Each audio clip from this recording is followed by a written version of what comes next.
mais duas perguntas. A pergunta: quais as suas carências, meu irmão? Quais as suas carências, minha irmã querida? O que é que você tanto precisa? O Espírito Santo já habita dentro de você. De que é que você se sente tanta queixa? Do que é que você vive lamentando, lastimando a vida, reclamando excessivamente?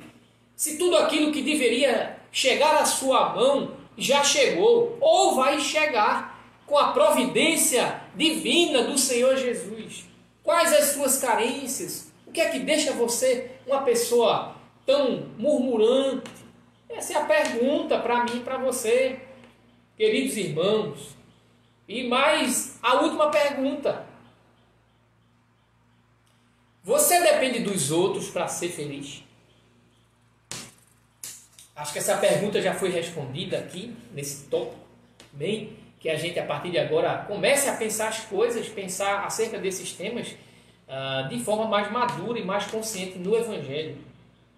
Paulo, ele escrevendo aos Romanos acerca de espiritualidade, acerca de autoestima, ele diz assim: a fé que tens para ti mesmo perante Deus. A fé que você tem, meu irmão, é para você usar de fato no decorrer da sua vida.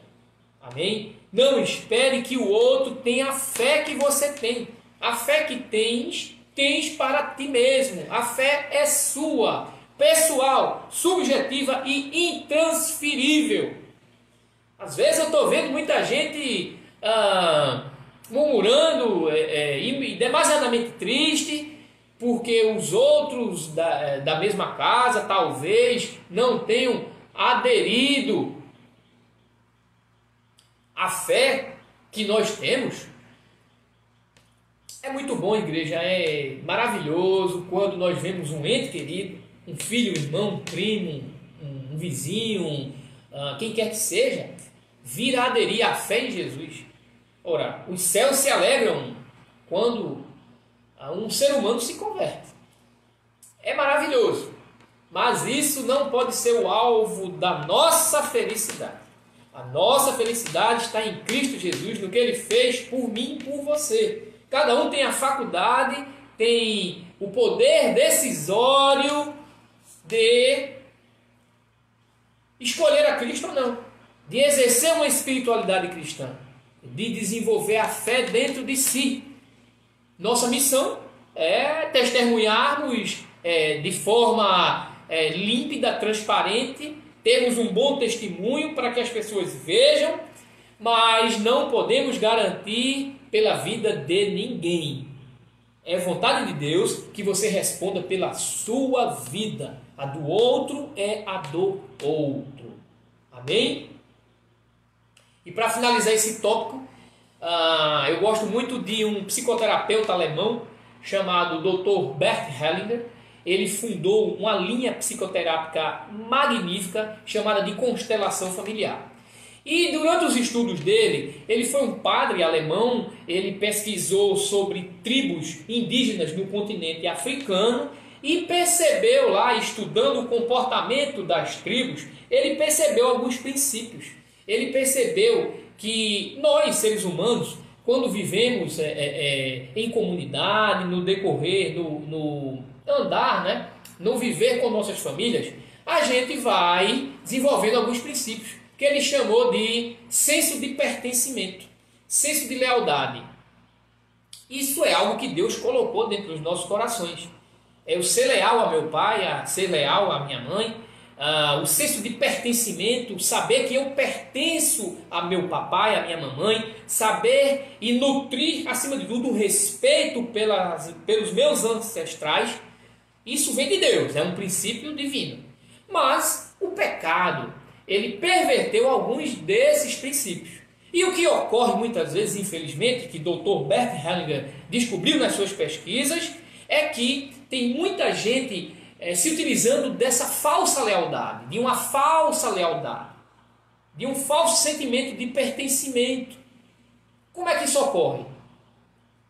Isso é fato verídico nos nossos dias. A verdade é o seguinte: Muitas vezes nós temos um ancestral, um pai, uma mãe, que sofreu muito na vida, que teve uma vida bastante sofrida por alguma doença. E conforme esse senso que nós temos dentro de nós, muitas vezes nós queremos também viver essa vida sofrida e miserável que os nossos ancestrais viveram. Isso é uma verdade descoberta por um doutor, por alguém que destinou a sua vida a estudar o comportamento do outro para assim ajudar e amar. Tem muita gente querendo ainda viver as coisas antigas dos seus ancestrais.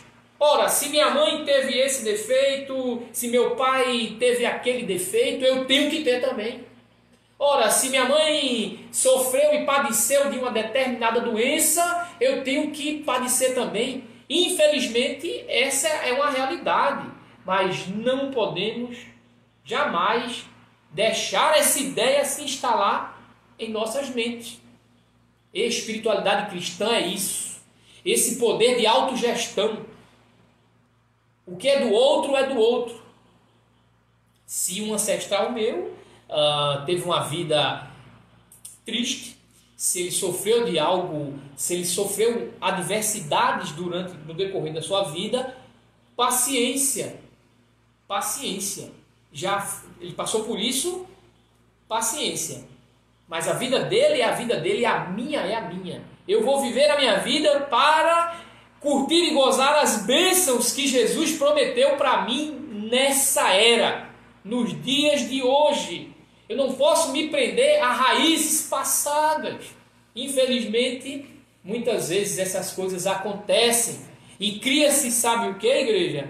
Uma espécie daquilo que chamam de maldição hereditária. Que não tem nada de maldição hereditária, não tem nada a ver com espiritismo, não tem nada a ver com reencarnação. Não.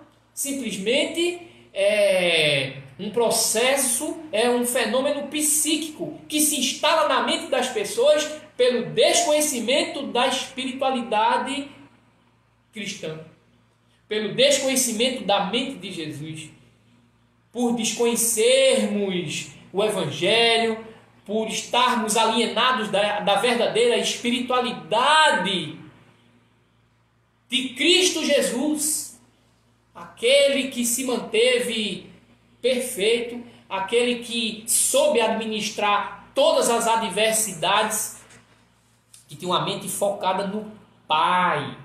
Amém?